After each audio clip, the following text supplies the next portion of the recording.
Hello, Gemini, Sun, Moon, Rising, and Venus signs. Kamusta kayo? Sana po nasa mabuti kayong kalagayan. Welcome back po sa Star Tarot. Kung bago kayo dito, welcome din po kayo. Please subscribe, like, share my videos, and leave me a comment po kung nakaresonate kayo. Thank you.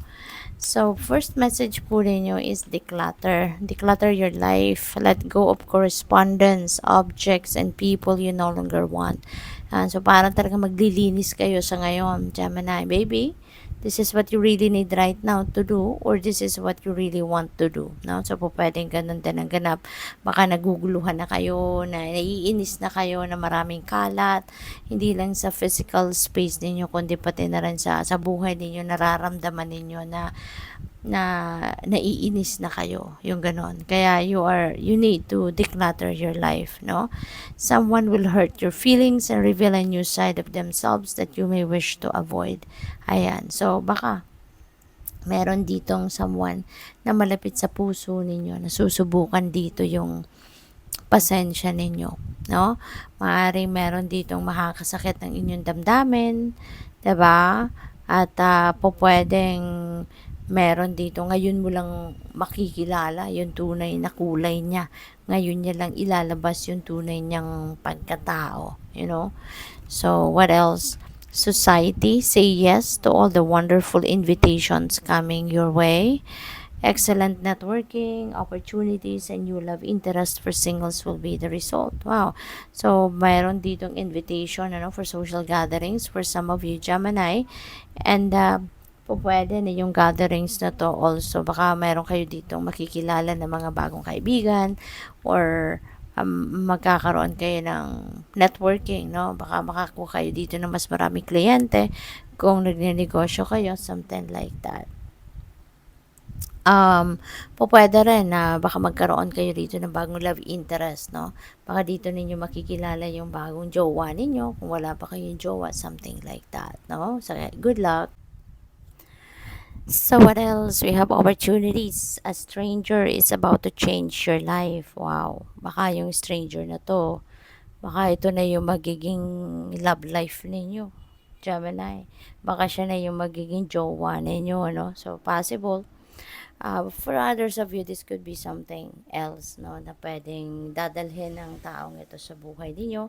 Pwedeng magbibigay ito ng opportunity sa inyo for trabaho, 'di ba? Baka makikipagsosyo ito sa iyo, or pwedeng mag-o-offer ito ng business partnership sa iyo, 'di ba? So pwedeng ganoon. And malaki yung malaki yung transaction na to, parang ganun, yun na napipick up ko, na kaya nga magbabago yung takbo ng buhay mo rito.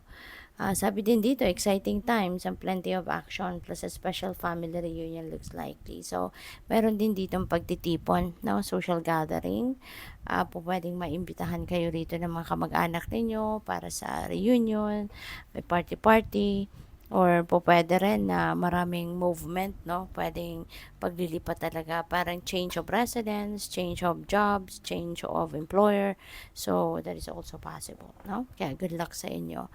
And by the way, Gemini, I would like to say hi muna sa ating beloved channel member na si at Alexander Turalba 3777. Shout out po sa inyo, sir. And maraming salamat for your for subscribing. Maraming salamat sa pag-member, and maraming salamat din po sa mga donation na pinapadala ninyo. God bless you more. So what else? We have Six of Pentacles. Wow. So this is generosity energy. Kahit let's say for example, ang iba sa inyo mayroong pangangailangan, may sariling pangangailangan, but it doesn't mean na hindi kayo magbibigay, hindi kayo nagsha-share ng blessings ninyo. You are just generous enough, compassionate kayo. Kaya kahit meron din kayo mga sariling needs sa sarili ninyo, kung ano ang meron kayo, nagbibigay pa rin kayo, nagsha-share pa rin kayo. Kaya naman, meron din dadating, no? Kung ano yung kailangan din ninyo sa ngayon, that will be provided to you as well. Whatever it is that you need right now, that will also be met, no? Some people also will send you help sa ngayon. Hindi lang yung kayo ang laging tumutulong, hindi lang yung kayo lang laging nagbibigay, but also there are some people as well that's going to give you a hand. Some people that's going to give you help then sa ngayon kung ano man ang inyong kailangan. We have Knight of Swords. There are changes, no, coming your way. There are changes happening dito. Maraming pagbabago ang pwedeng maganap. Maraming pagbabago ang pwedeng dadating.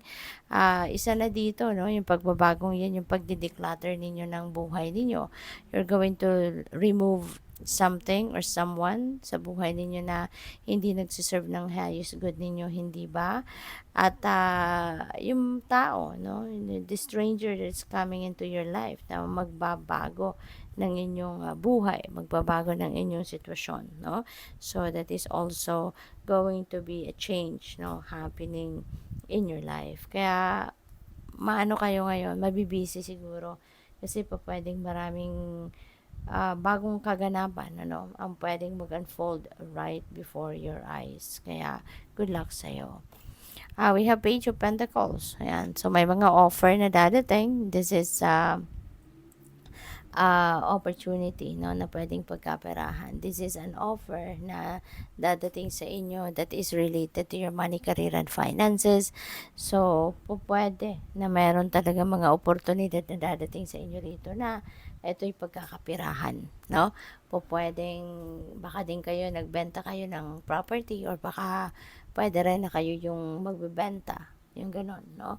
Kung hindi nyo naman sarili yung ibibenta ninyo, then makakakuha kayo ng commission, something like that. So there is really money coming your way or opportunities na magkakaroon kayo ng pera, yung ganon, no? Kaya good luck po. What else? We have Four of Pentacles. Ayan. So, manage your money wisely. Okay? Matuto kayong mag-budget ngayon. Matuto kayong paandarin yung inyong financial discipline. At alagaan ninyong mabuti ang bunga ng mga pagsisikap at pagtatrabaho ninyo, paghihirap. Okay? So, this is also an important time for you to allocate, amount of money, certain amount of money doon sa talagang mga kailangang lagyan ng pera. Okay? Para nang sa gayon, ready kayo for anything, no? Kung meron man mga kailangan pagkakagastusan, then at least meron kayong mahuhugot. So, kailangan pagplanuhan ninyo yung pag-allocate ng pera sa needs versus sa mga sa savings, no, for retirement, for emergency, yung mga ganon ba. Kailangan na matuto kayong mag-budget, no, sa ngayon. So, good luck. Tignan natin kung ano pa mga messages for you. We have power. Wow. So, magkakaroon kayo ngayon ng kapangyarihan, or ibabalik na ninyo, babawiin nyo na siguro yung kapangyarihan ninyo over yourself. Baka in the past, you have given your power, your personal power sa ibang tao. Maybe you've given that personal power sa ibang tao, kaya nagkaroon kayo ng, baka nagkaroon kayo rito ng parang sunod-sunuran, something like that. But ngayon, you're going to reclaim your power. You're going to make a decision on your own na from here on. So, good luck sa'yo. This is a time of release talaga. May declutter kayo, diba? So, there are so many things, situations, or even people sa buhay ninyo that doesn't serve your highest good anymore that you're going to release.